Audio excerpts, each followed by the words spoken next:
आज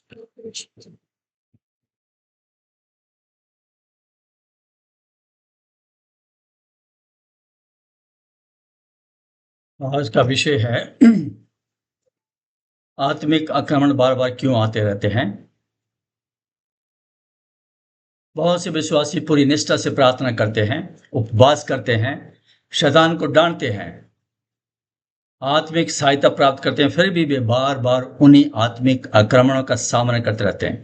इस शिक्षा के अनुसार उसके मुख्य कारण शैतान की शक्ति नहीं बल्कि विश्वासी के भीतर खुला हुआ एक द्वार है, अर्थात अनभिनीकृत मन और अनभिनीकृत इच्छाएं जो शत्रु को प्रवेश करने का अवसर देती है। याकूब 1:14 बताता है कि परीक्षा तब शुरू होती है जब मनुष्य अपनी ही अभिलाषों में खींचा जाता है।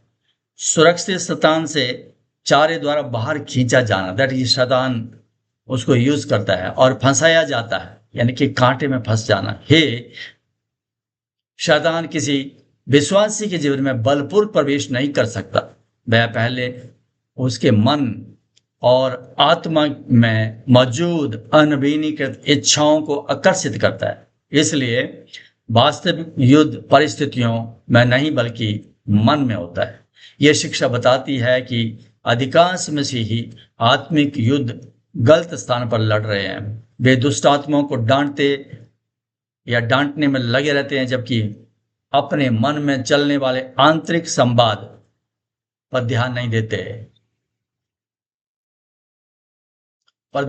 देते।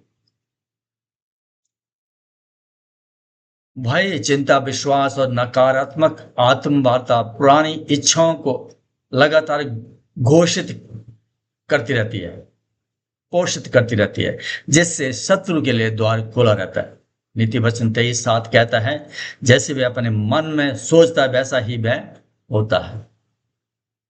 इस समस्या का समाधान अधिक इच्छा शक्ति या धार्मिक प्रयास नहीं है, बल्कि परमेश्वर के मन के द्वारा मन का नया होना। रोमियो 12:2 में जैसे लिखा है, पापी इच्छाओं को केवल दबाने के बजाय उन्हें मसीह में अपनी नई पहचान के प्रकाशन ज्ञान में बदलना आवश्यक है।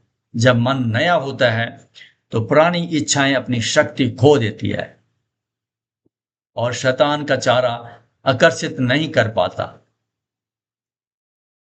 याकूब 1:14-15 आगे समझ आता है कि जब अनभिनीकृत इच्छाएं शैतान द्वारा प्रस्तुत विचारों के साथ मिल जाती हैं, तब पाप और उसके विनाशकारी परिणाम उत्पन्न होते हैं और शैतान केवल चारा प्राप्त प्रस्तुत करता है।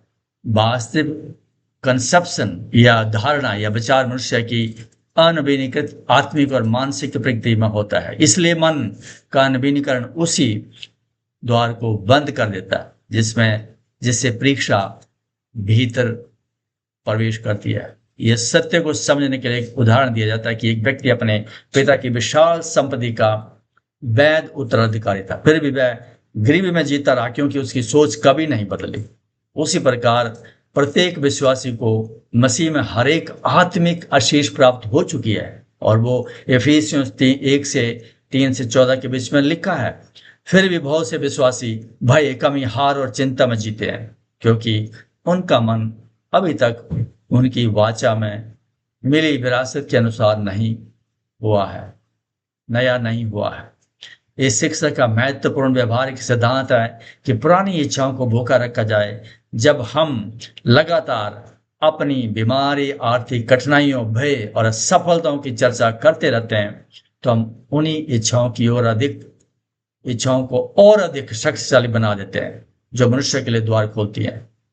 इसके स्थान पर हमें परमेश्वर के वचनों की घोषणा करनी चाहिए और अपने विचारों तथा वचनों को परमेश्वर की प्रतिज्ञाओं के अनुसार रखना चाहिए।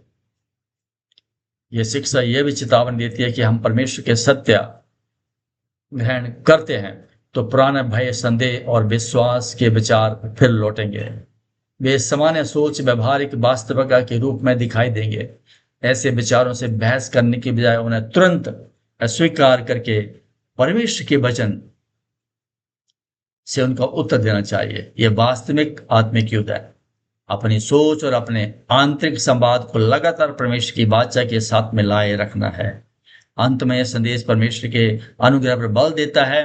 यीशु का अलावा हमारी सारी असफलताओं को पूर्ण रूप से शुद्ध करता है और यीशु के नाम से हर प्रकार की अंधकार की शक्ति पर अधिकार है। जैसे जैसे विश्वासी प्रतिदिन अपनी मन को परमेश्वर के वचन में नया करते हैं, अपने पुनः सृजित आत्मिक मनुष्य को पोषित करते हैं, तो मसीह में अपनी वाचा की पहचान में स्थिर रहते हैं, वैसे वैसे शैतान अपने सभी प्रवेश द्वार खो देता है। लक्ष्य वही है जो यीशु ने कहा, इस संसार का सरदार आता है और मुझ में उसका कुछ भी नहीं है। यूहन्ना 14:30। मुख्य संदेश इसमें है, आत्मिक आक्रमण बार बार इसलिए नहीं आते कि शैतान अधिक शक्तिशाली, बल्कि इसलिए कि अनभिनीकृत मन, अनभिनीकृत इच्छाएं आपके लिए एक द्वार खुला छोड़ देती है। स्थायी विजय तब प्राप्त होती है जब हम परमेश्वर के वचन के द्वारा अपने मन का नवीनीकरण करते हैं, इंद्रिय ज्ञान के स्थान पर प्रकाश ज्ञान को ग्रहण करते हैं, अपने पुनः सृजित आत्मिक मनुष्य को पोषित करते हैं और मसीह में अपनी वाचा की पहचान के अनुसार जीवन जीते हैं। जब मन नया हो जाता है तब शैतान अपना प्रवेश द्वार खो देता है और विश्वासी उस विजय में चलने लगता है जो प्रभु यीशु मसीह ने पहले ही अपने लिए प्राप्त कर दिया है। परमेश्वर वचन के द्वारा आपको आशीष दे। आमीन।